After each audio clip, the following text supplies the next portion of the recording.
متاثر ہو جائے گا.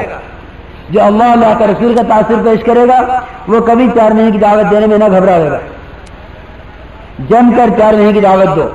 ہاں وہ اس کے لیے آمادہ نہیں ہے, تیار نہیں ہے, تو اب تم یہ کہو کہ اچھی بات ہے, پھر انشاءاللہ آپ نیت تو رکھیں, لیکن نقد سلے کے لیے تو ابھی تیار ہو جائے, تاکہ اس کے ذہن میں رہے یہ کہ ہاں 4 مہینے بھی کچھ ہیں. ورنہ بات یہ ہے, مولانا استاد فرماتے تھے کہ جس چیز کی تمہارے میں سے دعوت نکل جائے گی اس کی استعداد بھی نکل جائے گی. 4 مہینے کی بات جم کر رکھی جائے, اسے بالکل نہ گھبرانے, نقد نام لیے جائیں. اس کے بعد جب 4 مہینے کی بات پوری ہو چکے, اب چنوں کے لیے وقت دکھوایا جائے کہ اچھا بھائی اب بتاؤ چلنے کے لیے کون تیار ہے. پھر جو جس وقت کے لیے تیار ہو اس کو قبول کر لیا جائے. مطالبہ اور تشکیل کے وقت محنت ساری دعوت کا مغز بنتا ہے.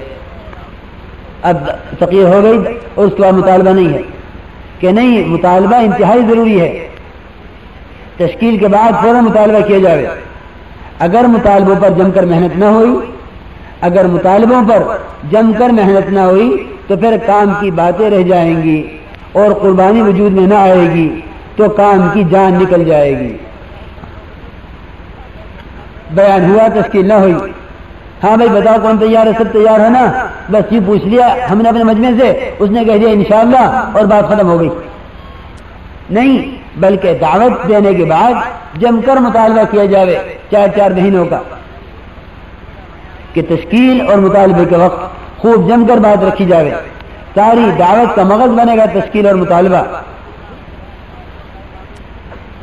کام کی باتیں جو اصل مقصود ہے وہ رہ جائیں گی اگر ہم نے فوراً جم کر تشکیل نہ کی.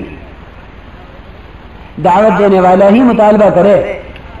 لو دیکھو ایک بات اور ہے, اب ہمارے پرانوں میں ایک ہی بات یہ آنے لگی ہے کہ بھائی بیان کرنے والا بیان کر کے چلا جائے اور دوسرا آگے تشکیل کرے. ہاں بھائی بتاؤ کون تیار ہے. نہیں, مولانا صاحب فرماتے تھے کہ جو دعوت دے وہی مطالبہ کرے, جو دعوت دے وہی مطالبہ کرے. مولانا استاد رحمۃ اللہ علیہ بیان کرنے کے بعد خود مجمع کے اندر گھس جاتے تھے. بیان کرنے کے بعد خود مجمع کے اندر گھس جاتے تھے اور ایک کو تیار کر کے منشی جی سے فرماتے کہ منشی جی دیکھو میرے حساب میں 4 آدمی تیار ہو گئے, 4 مہینے والے, تمہارے کتنے ہوئے؟ ماشاء رحمۃ اللہ علیہ مجمع میں خود گھس جاتے اور کہتے ہیں منشی جی دیکھو میں نے 4 تیار کر لیے 4 مہینے والے, تم نے کتنے تیار کیے؟ دعوت دینے والا خود مطالبہ کرے, یہ نہیں کہ دعوت دینے والا دعوت دے کے چل دے اب دوسرا آگے مطالبہ کرے کہ نہیں, اللہ نے تو اس کی دعوت کی وجہ سے اس کے مطالبے میں تاثیر رکھی ہے. ابھی دعوت اس نے دی, مطالبہ کسی اور نے کیا, مجمع تیار نہ ہوگا. دعوت دینے والا خود مطالبہ کرے, جو دعوت دے وہی مطالبہ کرے. ہاں ایک آدمی جن میں محنت کر رہے ہیں ان سے کسی چیز کے طالب نہ ہو. ہم جنہیں محنت کریں ان سے کسی چیز کے طالب نہ ہوں, ورنہ اللہ کی مدد اٹھ جائے گی. کس بات پر نصرت ہوئی؟ انبیاء علیہ السلام کی صرف اس پر نصرت ہوئی کہ کسی کا سوال نہیں کیا, کسی سے سوال نہیں کیا, اسی پر نصرت ہوئی. اذ ارسلنا الیہم اثنین فکذبوہما فعززنا بثالث, 2 نبی بھیجے, دونوں کو جھٹلا دیا قوم نے. فعززنا بثالث, ہم نے تیسرے کو بھیجا, انہوں نے تینوں کو جھٹلا دیا. پھر ایک آدمی آیا شہر کے کنارے سے دوڑا ہوا اور اس نے آگے کہا اتبعوا المرسلین اتبعوا من لا يسألكم اجرا وهم مهتدون. جو لوگ تم سے کچھ مانگتے نہیں تم ان کی بات کیوں نہیں مانتے؟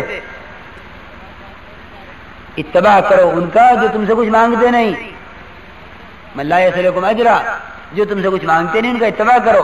میرے دوستو عزیزو بزرگو, اگر ہم نے کہیں کسی چیز کا سوال کر بھی لیا, معمولی بھی کر لیا, وہیں سے اللہ کی مدد ہم سے اٹھ گئی. میں واقعی یقینی طور پر عرض کرتا ہوں کہ اللہ رب العزت کی طرف سے ہماری جماعتوں کے لیے جنگل میں کھانا کیوں نہیں اتر جاتا؟ آسمان سے کھانا جماعت کے لیے کیوں نہیں اتر جاتا؟ جنگل سے کوئی جانور آ کر ان کے لیے گوشت کا تازہ گوشت کا سبب کیوں نہیں بن جاتا؟ یعنی ہم تو صحابہ کے واقعات اس طرح بیان کرتے ہیں گویا اس کے بعد کبھی ہونے والا ہی نہیں ہے. ہماری تو طبیعتیں بالکل اللہ کے غیبی نظام کے اس وقت شامل حال ہونے سے پھر چکی بالکل 100%، اور طبیعتیں بالکل مایوس ہیں اس سے. لا یأس من روح اللہ الا القوم الکافرون. میرے دوستوں بزرگوں، وہ تو کافر ہیں جن کی طبیعتیں اللہ کی رحمت سے بالکل مایوس ہیں. آج کسی جماعت کے ساتھی کو اس کا تصور بھی نہیں ہوگا کہ بھائی جماعت کے لیے کھانا آسمان سے اتر جائے گا، کیونکہ بات یہ ہے کہ بھائی ہم نے اللہ کی مدد کو نصرت کو صحابہ تک محدود کر دیا بس، کہ اب صحابہ کے بعد یہ ہونے والا نہیں. حالانکہ نصرت دعوت کے ساتھ ہے. ان نصرتوں کے دروازے اس لیے بند ہیں کہ ہماری نگاہیں مخلوق پر ہیں. اب کوئی مالدار ہوتا جو اجتماع کرا دیتا، کوئی مالدار ہوتا جو جماعت کی گاڑی دے دیتا، کوئی مالدار ہوتا جو ہمارے اجتماع میں خرچ کر دیتا. بات یہ ہے کہ اب نگاہیں ہماری مخلوق پر ہیں. تبلیغ چاہے اپنی جگہ ہو رہی ہو لیکن نگاہیں بالکل اللہ پر نہیں. تو سارے پرانے ہو یا نئے کام کرنے والے اپنے اپنے علاقوں میں مالداروں کو دیکھ کے چلیں گے. یوں چاہیں گے یہ مال والا اگر کام میں لگ جاتا تو تبلیغ کے بہت سے مسئلے حل ہو جاتے، مرکز بھی بن جاتا، کھانے کا بھی انتظام ہو جاتا.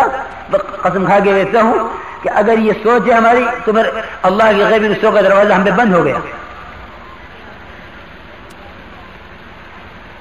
نہیں، ہمارا راستہ ہی نہیں ہے یہ دوستو. ہم پر ایک فاقہ گزرے، دوسرا گزرے، یوں آیا ہے کہ جو 3 دن میں فاقے کو چھپا لے سال بھر کی روزی کا انتظام ہو جاتا ہے. مولانا صاحب فرماتے تھے یہ تو عوام الناس کے لیے ہے. اگر دعوت کی محنت کرنے والے یہ 3 دن اپنا فاقہ چھپا لیں اور اس کو ظاہر نہ کریں تو اللہ قیامت تک ان کی نسلوں کا انتظام کر دیں. لیکن وہ بات ہی نہیں ہے. اب تو کیونکہ اسباب کو بولتے ہیں، اسباب پر چلتے ہیں، وہاں جا کے کہیں گے محلے والوں سے جماعت آئیے تم بھی کچھ کر دو، وہیں سے غیبی نصرت کا دروازہ بند ہو جائے گا. نہیں میرے دوستوں بزرگوں، ہمیں ہرگز سوال نہیں کرنا ہے. رو رو کر اللہ سے مانگو. ہمارا تو یعنی مقصد ہی یہ تھا کہ ہم اسباب سے ہٹ کر اللہ سے مانگنے والے بنے. چاہے جائے کہ ہم اسباب بنا بنا کر اللہ کے سامنے پیش کریں. اس لیے اس چیز کی بڑی سخت ضرورت ہے کہ بھئی اب ہمارے کام کرنے والے کی نگاہ ہے وہ اب مال والوں پر اور عہدے والوں پر جانے لگی ہے کہ ہاں کلمہ نماز امت میں زندہ ہو ہی رہا ہے کہ نہیں. کلمہ نماز میں زندہ ہوگا، یقین کا کیا ہوا؟ یقین کا کیا ہوا؟ اس لیے میرے دوستوں بزرگوں، کسی چیز کا کسی سے سوال نہ کرو. اس سوال سے غیبی نصرت کے دروازے بند ہو جاتے ہیں. اس سوال سے غیبی نصرت کے دروازے بند ہو جاتے ہیں.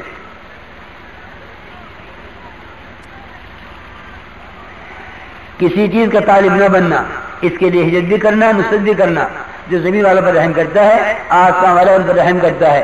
جو دوسروں کا تعلق اللہ جل شانہ سے جوڑنے کے لیے ایمان اور عمل صالح کی محنت کریں گے، اللہ جل شانہ ان کو سب سے پہلے ایمان اور عمل صالح کی حقیقتوں سے نواز کر اپنا تعلق عطا فرمائیں گے. یعنی دعوت دینے والوں کو پہلے دیں گے.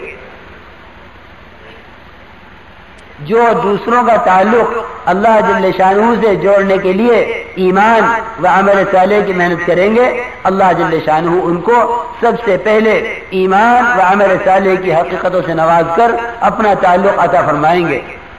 اس راستے میں ایک صبح یا ایک شام کا نکلنا پوری دنیا اور جو کچھ اس میں ہے باعتبار اعمال کے بھی باعتبار چیزوں کے بھی.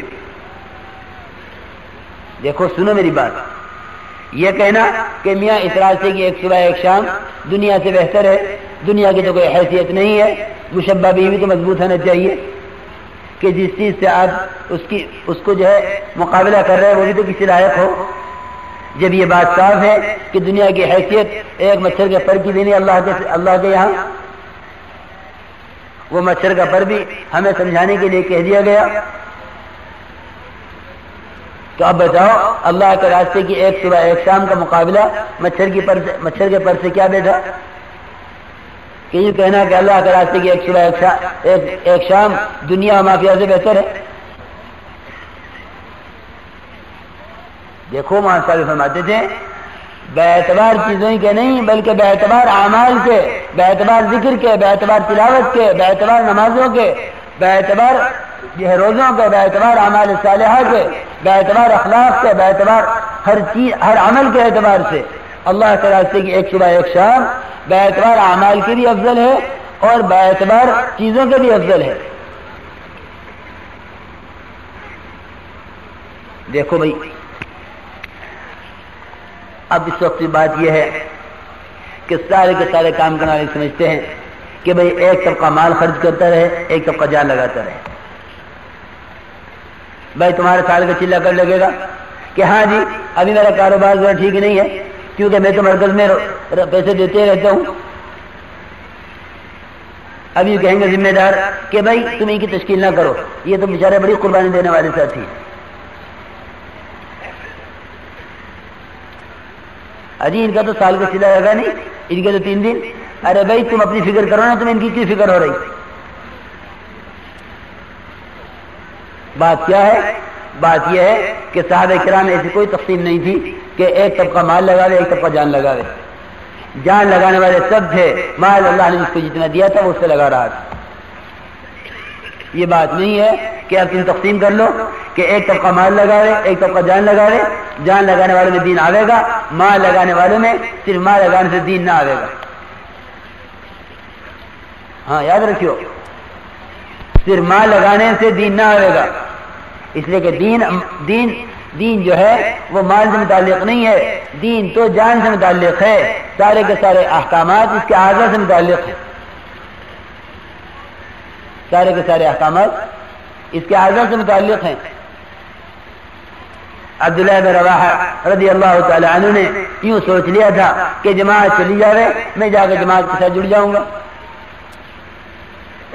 حضور اکرم صلی اللہ علیہ وسلم کی مسجد اور آپ کی مسجد میں خطبہ اور آپ کی مسجد میں ایک نماز دوسری مسجد کے مقابلے میں 1000 نمازوں سے افضل. یوں کہا کہ بھائی تم کیوں نہ گئے؟ کہ جی میں تو نماز کی وجہ سے ٹھہر گیا. حضور اکرم صلی اللہ علیہ وسلم فرمایا اے عبداللہ جو کچھ زمین کے اوپر اور نیچے مال و زر ہے یہ سارا کا سارا تیرا اپنا ہو اور تو اسے خیر کی راہ میں خرچ کر دے اخلاص کے ساتھ، تب بھی صبح نکلنے والی جماعت کی فضیلت کو حاصل نہیں کر سکتا. لو انفقت ما في الارض جميعا ما ادركت فضل غدوتهم. بات کیا ہے کہ مال لگانے والے جان لگانے والے کے برابر کبھی نہیں ہو سکتے. مال لگانے والے جان لگانے والے کے برابر کبھی نہیں ہو سکتے. میں تو اس کی مثال دیا کرتا ہوں کہ ایک آدمی ساری دنیا میں پھرنے والی جماعتوں کا تنہا خرچ برداشت کرے، اپنے ذاتی پیسے سے کرے اور اخلاص کے ساتھ کرے، بالکل عند اللہ مخلص ہو کرنے میں. جتنی جماعتیں پھر رہی ہیں ان کا سارا خرچ تنہا برداشت کرے، چاہے جہازوں کا ہو، چاہے ٹرینوں کا ہو، چاہے سواریوں کا ہو، چاہے پیدل کا ہو، کھانے کا ہو، پینے کا ہو، سارا خرچ تنہا برداشت کرے. اور صرف 24 گھنٹے کے لیے، 3 دن کے لیے بھی نہیں، صرف 24 گھنٹے کے لیے اگر کوئی جماعت اللہ کے راستے میں نکلی ہوئی ہے تو یہ آدمی خرچ کرنے والا قیامت تک بھی کرتا رہے تو کبھی اس کی فضیلت کو حاصل نہیں کر سکتا. حضرت عثمان رضی اللہ تعالیٰ عنہ کے مال کے خرچ کرنے پر جو یہ فرمایا تھا کہ اب عثمان اگر کوئی عمل نہ کرے تو ان کے لیے کوئی حرج نہیں، وہ ان کی جانی قربانیوں کی وجہ سے تھا کہ جب جان لگانے والوں نے یہ مال لگایا اب اللہ نے ان کو قبول کر لیا. اس لیے میرے دوستوں بزرگوں صرف جان مال لگا دینا کافی نہیں ہے بلکہ مالی قربانیاں شریعت میں بھی دعوت میں بھی دونوں میں مالی قربانی جانی قربانی کے بعد ہے. شریعت میں نماز پہلے ہے ہر ایک پر فرض ہے، زکوٰۃ ہر ایک پر فرض نہیں ہے، حج ہر ایک پر فرض نہیں ہے، نماز جان قربانی ہے ہر ایک پر فرض ہے. جس طرح شریعت میں